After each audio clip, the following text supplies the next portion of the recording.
Patrick Ardagh-Walter, welcome to the Singing Teachers Talk podcast. Or seeing as you are based in France, maybe I should welcome you by saying, Bonjour Patrick, comment ça va?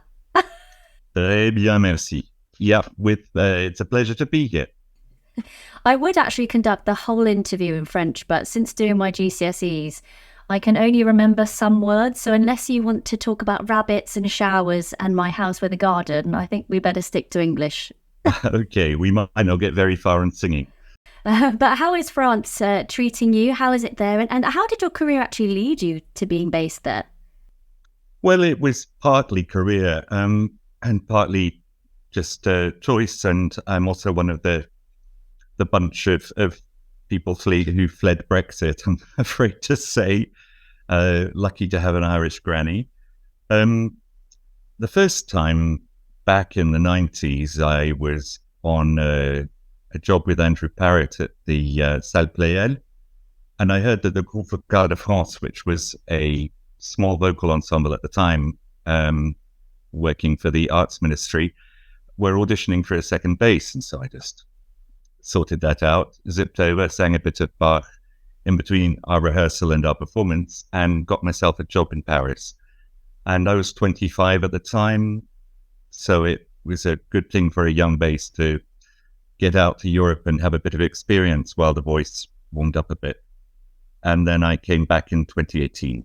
And you're an assistant at a training school for teachers of the Alexander technique in Paris. That's right. And you've also trained as a practitioner yourself, which I believe was in Oxford. That's right, with Stephen Cooper in Oxford. And since then, you've continued to kind of implement this technique into your own private lessons and workshops. So for those who might not have heard of this before, can you explain what the Alexander technique actually is and where it came from in the first place? Well, Mr. Alexander was something of a rogue and something of a genius, and he was born in Tasmania in 1869. He had fragile health, so he was educated at home, and he grew to love Shakespeare and ended up with a good career performing monologues and touring around Australia and New Zealand as a one-man show. So he was using his voice a lot. He knew all of Shakespeare inside out, and also would do that, what was that? Is it The Lonely Mariner monologue, and things he'd composed himself, and lots of speeches from big plays.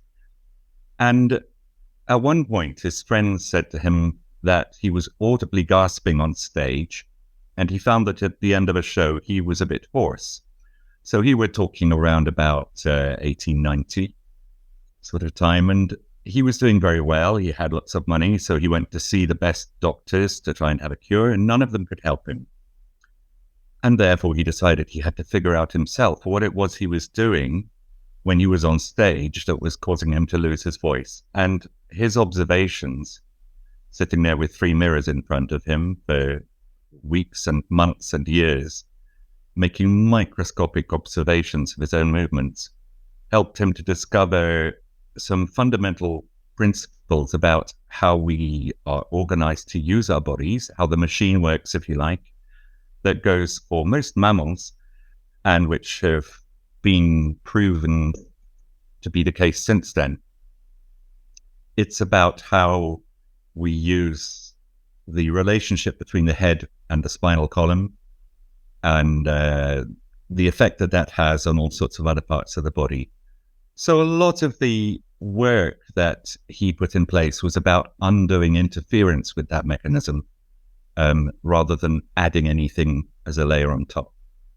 And he lived until 1955. He worked with government ministers, all the big names in London theatre and opera, and taught in America as well.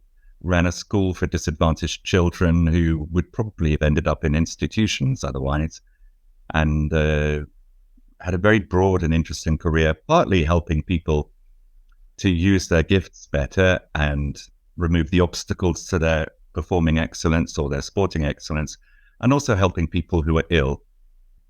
That was his experience at the end of the 19th century. But now that things like voice science and research has had even more time to develop. If that was now, do you think that he may still have come up with the same technique? Oh, I believe so, because fundamentally the way that the human organism works remains the same. He might have chosen some different tools, and he probably would have linked his work to more physiologists and neurologists. At the time, he had written relationships with anthropologists and neurologists of his own generation. And I think he would have used cameras rather than mirrors, partly because being in front of a mirror is something that tends to provoke a reaction in us, even if it's a very small one. None of us really enjoys looking at ourselves unless we're rather overconfident. And performing with a camera there and then watching back afterwards is much easier. So I suspect he would have used that. So what are the principles of the technique? The Alexander technique isn't an activity like Feldenkrais or yoga where you do it and then you get on with life. It's a re-education, and it's a re-education that takes us back to the very uncluttered coordination and balance that we had as a natural inheritance when we were very small children. So if you look at a baby that's just beginning to learn to walk, you'll see that it doesn't pull its head back and down into its shoulders. It doesn't draw its knees into the body or hunch its shoulders together. It has a very easy, open use of the body. And we're trying to get back to that kind of freedom that we had before encountering furniture and watching how our parents did things and being criticized. The principles, I would say one of the important things in the Alexander technique is that we recognize the force of habit.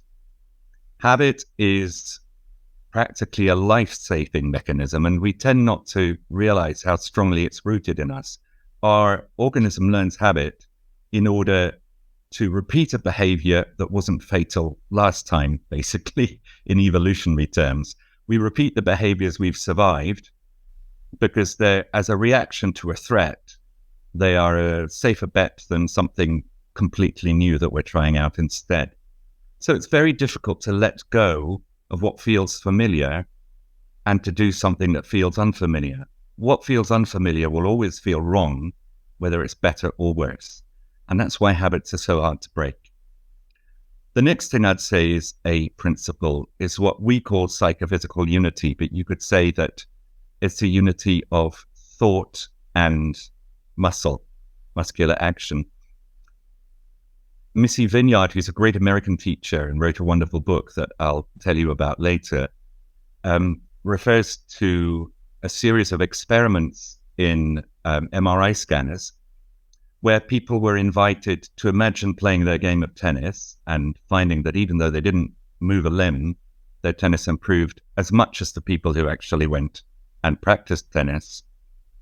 And even when they were invited to count silently in their head, so nothing emotional or provocative in that, just to count silently in their head, with each number, a tiny electrical signal went to a different group of muscles. So every thought plays out in our nerves and in the muscles that are innervated by those nerves.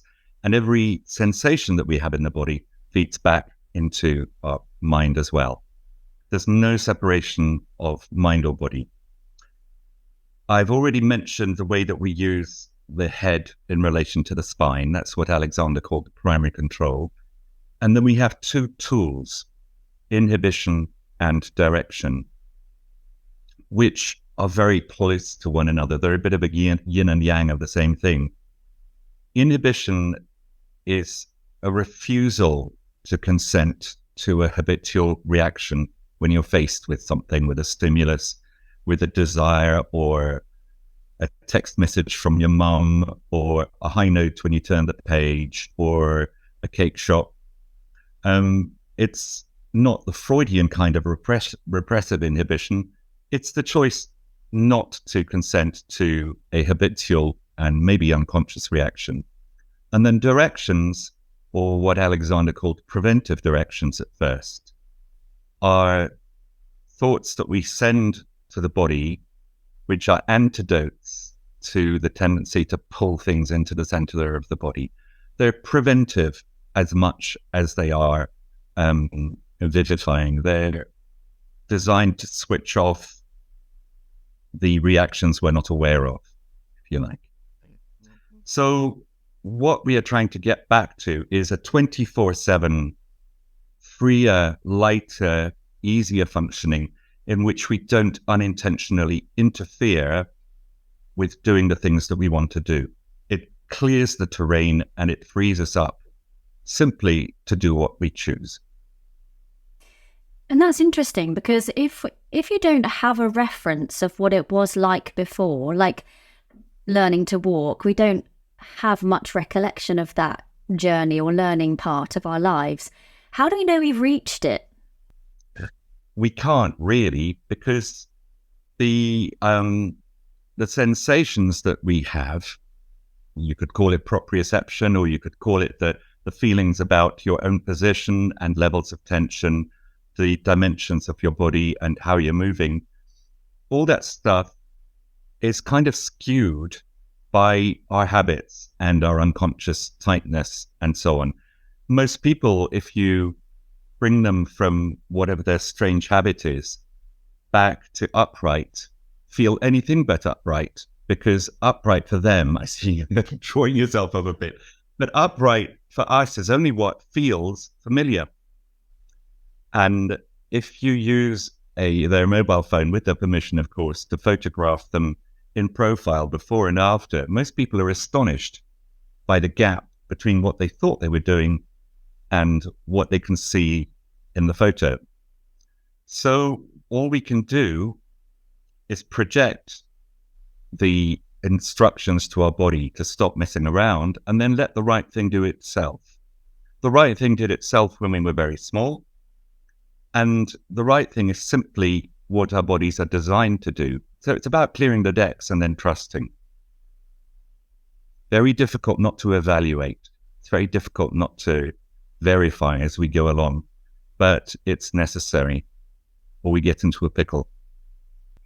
So Mr. Alexander came to this idea through his own vocal troubles and the issues he was having on stage.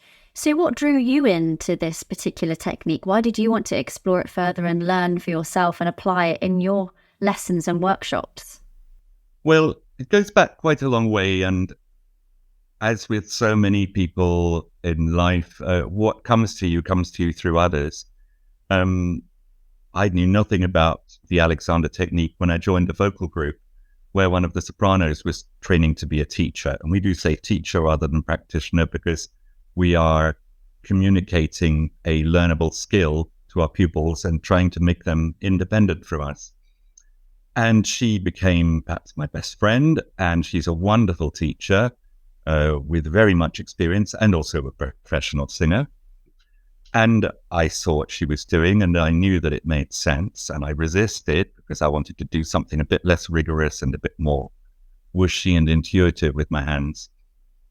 And then my mother was involved in a very severe car crash on a motorway, and she had 5 operations on her spine to try and put things back together. And in the last operation, they cut a nerve that went down her right arm, which meant that she, a professional pianist, found herself with a right arm that was basically dead and dangling. Very difficult. And she went through the whole system of NHS physiotherapy, which left her much worse off because she had titanium rods in her neck and they were trying to get her to lift her arm. And she just ended up like this. And then not to have the titanium rods pushing in, she was like this. So in the end, she said, okay, I'll let you kids pay for me to have some Alexander lessons, because the 4 of us wanted to club together and do that. And that was, the results there were what really finally convinced me that it was time to stop messing about and go and train. So I'd had 15 years of lessons by then, and becoming a teacher is a bit of a different matter because you're going in deep every day in the academic year for 3 years at least, sometimes more, and really being taken apart, really discovering the bottom line of who you are when you stop swimming in your habits and your reactions. And so it was thanks to my best friend and also to the teacher who sorted my mum out that I ended up doing this. Would you mind sharing what actually ended up happening with your mother and what she found after having an Alexander lesson? I think she looked better after, well, it wasn't a lesson, it was 6 months of intense lessons, but she went from really being crippled to laughing again, to having a better balanced position in her body, I think, than she'd had even before the accident, to going back to being able to play the piano fully and beautifully. And to grace, I would say. She found physical grace in her movement and a sort of a lightness that was very noticeable. So real restorative, emotive results as well as the physical. Well, yes, because as we say, there's no just physical in the way that the human being is put together. Anything that leaves out the relationship between our thoughts and our movements is incomplete. We are thinking, breathing, embodied people. You also mentioned the Feldenkrais method there. So what is the difference between Alexander technique and something like Feldenkrais? For me, it's the fact that the Alexander technique is a learned skill that applies not in a passive way, but in an actively thought way to how we approach every activity and also sleep. It's absolutely a transformation from the ground up. And it will affect the way that we choose to breathe. It will affect the way that we understand that we have choice in all things, really. And the way that we're going to use ourselves, whether it's pushing a wheelbarrow or buttering toast or sitting at a computer or singing or doing the high jump or nursing a baby, all sorts of things. There are a lot of teachers who specialize in working with childbirth and pregnancy, and that's an important strain of the work nowadays. I have a huge respect for them. And some of your work is with people who are reaching end of life, isn't it? Yes, and it's a little bit different in a way because with the exception of people who are really interested, and that does happen sometimes, it's largely a matter of using an informed touch towards the end of life, which can help people to discover that they don't need to be holding on or tensing, and which people can find reassuring. But I did have an interesting time working with a paralyzed lady who was dying of motor neuron disease, and she was extremely bright and accustomed to being communicative and curious. And we worked on direction, even though her arms were paralyzed, in being able to think in 3D and imagine expansiveness in her body. And there was me just sort of not thinking to ask the question, explaining away how this all worked. And then I asked her what her career had been. And it took a long time for her to communicate with her apparatus, but she replied, oh, I'm a re-educative neurophysiologist. I thought, right, here I am teaching Granny to suck eggs. But she found it really satisfying to be able to send the thoughts of changing her physical dimensions and the space that she occupied after many, many months of not being able to move anything. So the mind certainly organizes our experience as much as our body does. Powerful stuff. It is. We're very lucky. How does it relate directly to this singing experience then? So what sort of things might singers be coming to an Alexander technique teacher for? and what can they benefit from?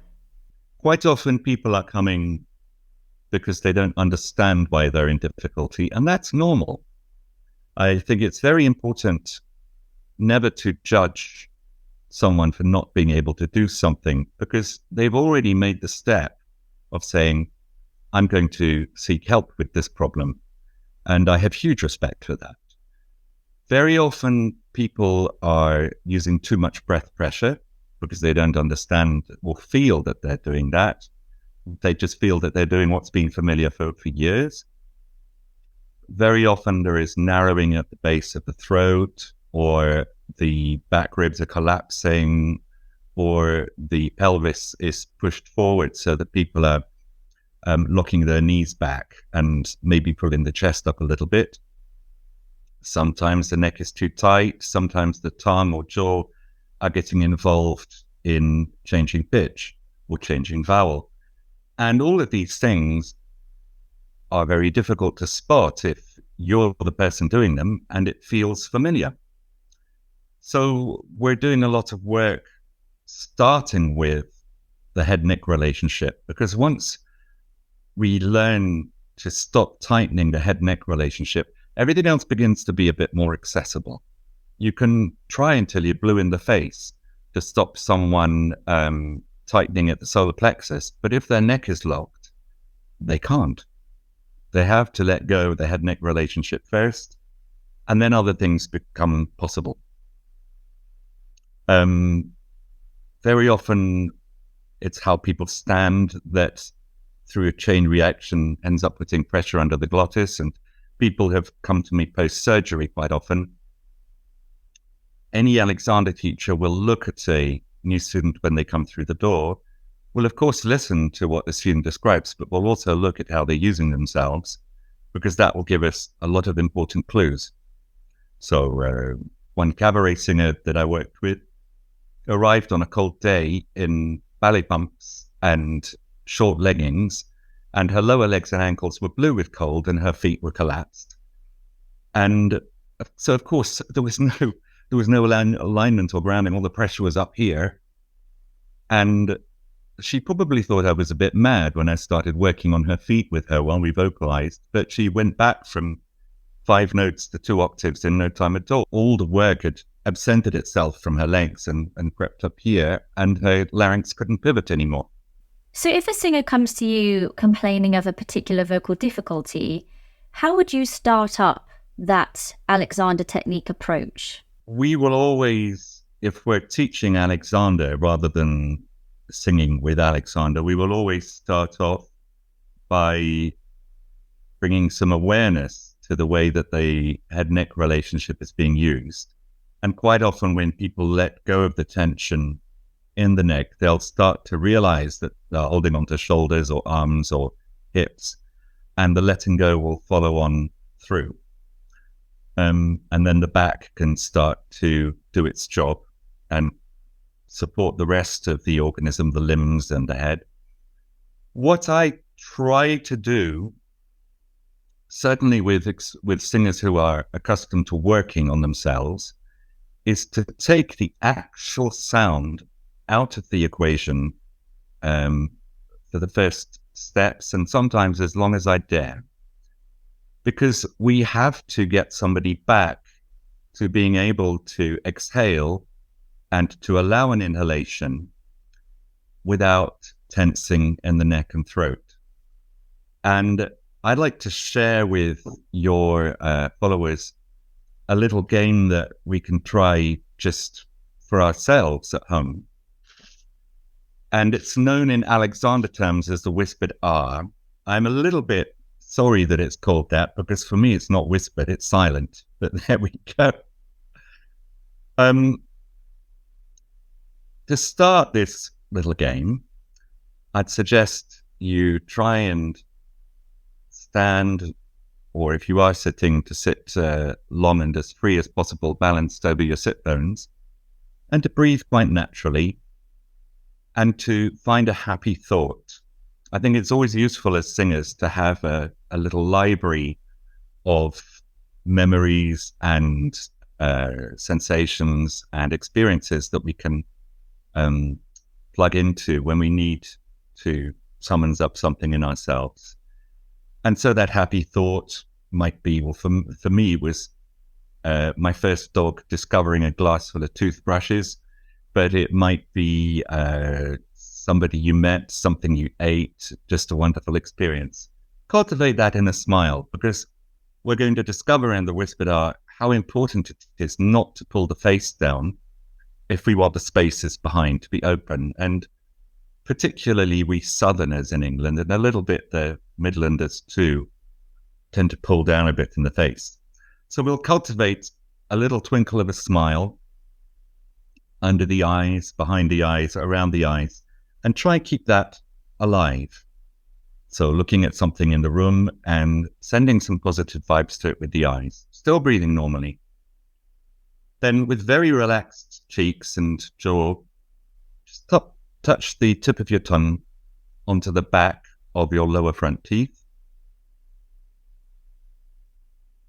And be aware of the feeling of the air coming out your nose, flowing back in your nose, without ever collapsing as you force the air out.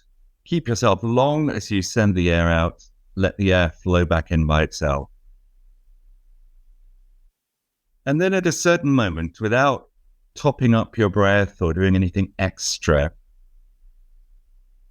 let that smiling R flow out on an out breath by just gently opening the mouth and letting the jaw fall a little bit back and down. Let the silent R follow your eyes, follow where you're looking, and at the end of it, gently bring your lips back together and wait for the in-breath to happen. And then breathe normally for a little while and maybe repeat that, sending out that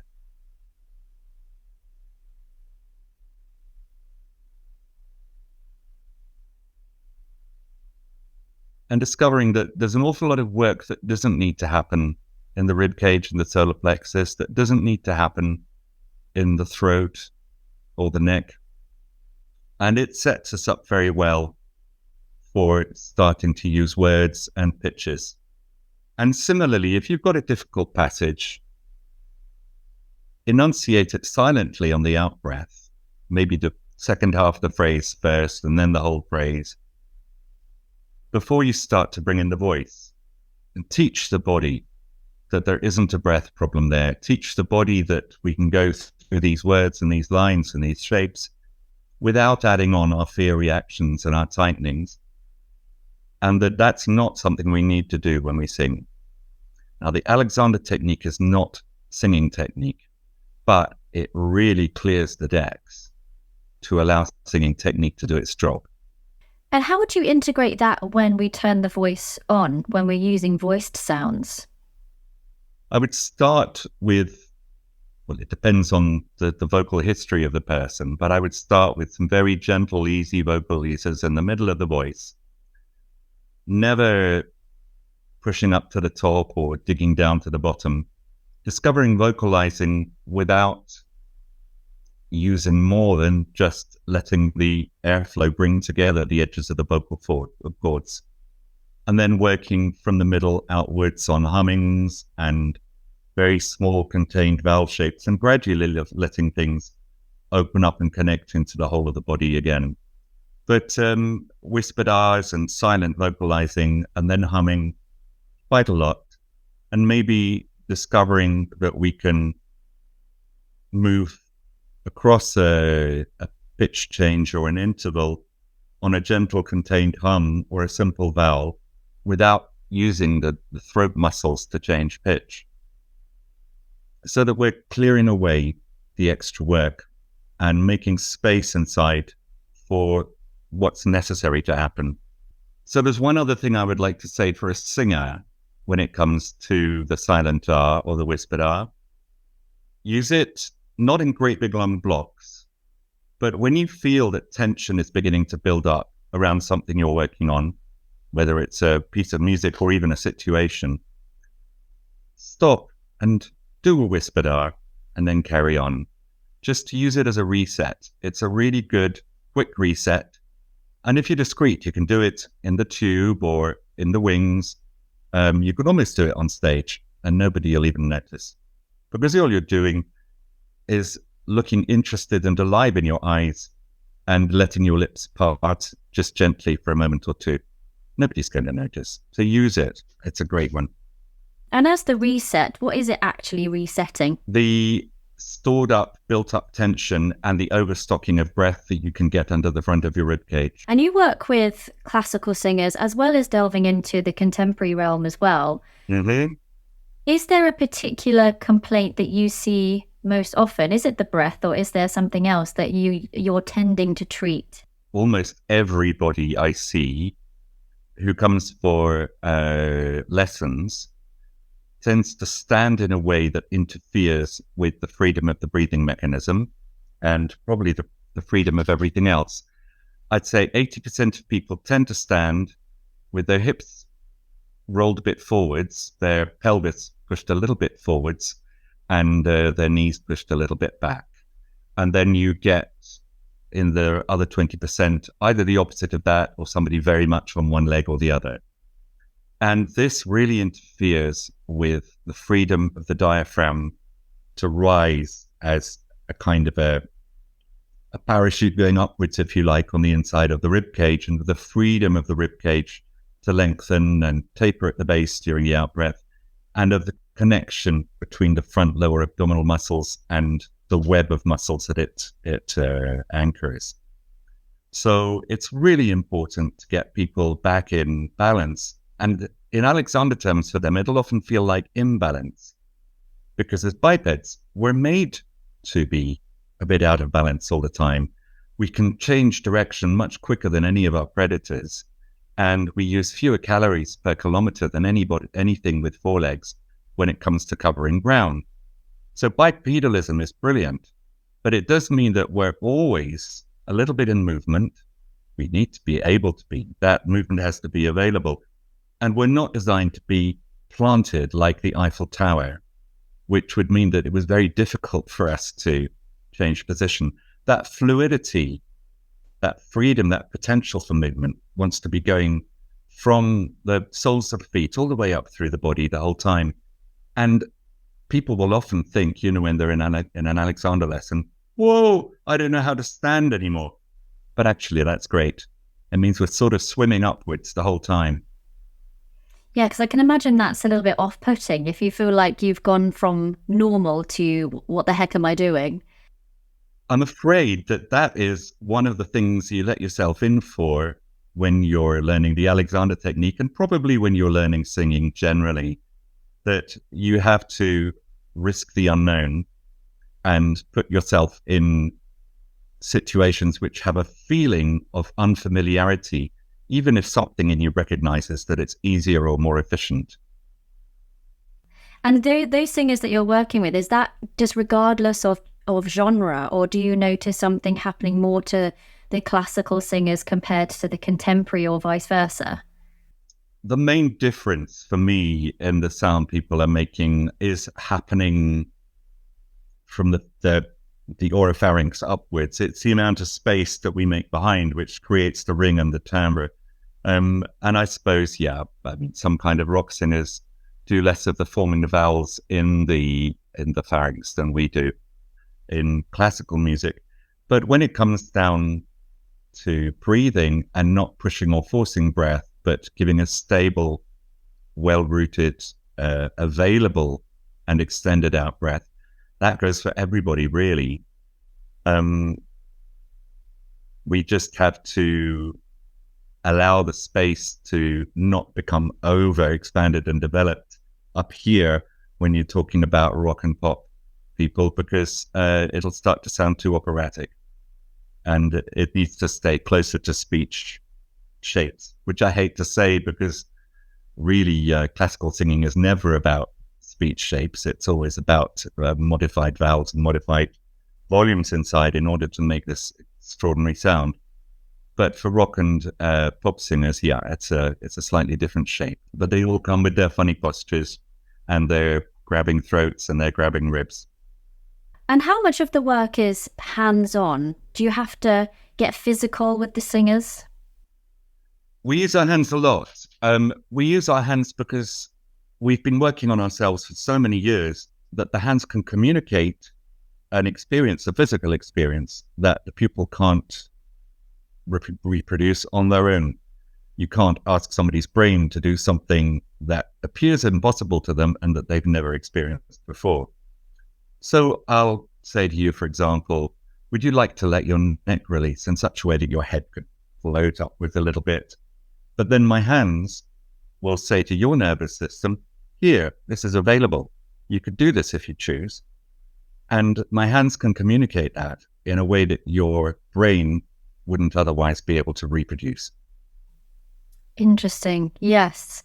I can kind of relate this to, we've spoken to myofascial release practitioners and people who would deal with manual therapy, and how that gentle touch can be quite powerful in asking the body to release or do something different. And it sounds quite similar. We're really good friends with people who do myofascial release, for example, or rolfing or osteopathy, because if you only used the Alexander technique to reverse the effects of years and years of misusing the body, it would take ages. I went to an osteopath while I was being trained as a teacher, and I've had stages of sessions of rolfing and myofascial release. We're all working in the same direction, but what the Alexander technique teaches your body to do, which the others do not, is not to reproduce the problem, is not to do the thing that created the problem in the first place, or to stop doing it. Once you've stopped creating the problem, by all means, go and ask another practitioner to help you reverse those symptoms quicker. It's a great tool. It's a wonderful feeling, and I'm all for it. So in terms of how long something takes, I mean, when you gave us the story earlier, you shared really, really kindly of your mother. It took quite a few months or sessions with an Alexander technique teacher. It might be asking you how long a piece of string is, but in general, how long does an applied technique take to see improvements or changes? Really, people will not see a straight line. People will have breakthroughs and moments of wow. And quite often in the first lesson, people will think, gosh, the danger is that people will get to lesson 3 and think, oh, I've understood this. Unfortunately, the habits that we have and the inbuilt assumptions that we have in our feelings take a lot longer to unlearn. But we did have a study on mechanical back pain, chronic mechanical back pain, that was published in 2008, in which they did side-by-side comparisons of physiotherapy and yoga lessons, medical treatment, and Alexander technique, 6 sessions, 12 sessions, 24 sessions, with and without prescribed exercise. And therefore, people say to us, oh, well, we ought to be able to make a big difference to back pain in 6 sessions. I think that's a bit arbitrary, but that's what the NHS pays for. And so, yes, we have to say we can do it. I think that the longer we go on, the richer and deeper and more complete the journey becomes. And we don't try to fix one thing in a certain amount of time. But I would say if you imagine 20 lessons, for example, to make a substantial change in the way you use yourself, that's not a bad kind of rule of thumb. You will see positive changes in 6 and 12 and 18 lessons. But I think really to learn to look after yourself in a lasting way that doesn't need you constantly coming back to your teacher to help, that would be a sensible amount. Because what we're teaching you to do is work on yourself. And if a vocal coach wanted to find out how to become an Alexander technique teacher themselves, where could they look? And I think you mentioned earlier that the training could be, what, three-ish years? Is that right? The training generally is spread over 3 years and 1,600 hours of contact time. There are different kind of formulations according to the different schools and how they divide up the week and the terms and so on. If you are in the UK, you can go to the STAT website. That's a Society of Teachers of the Alexander Technique. And they have lots of pages about different schools where you can learn to be a teacher. I think it's important to have lessons first to know what it's about.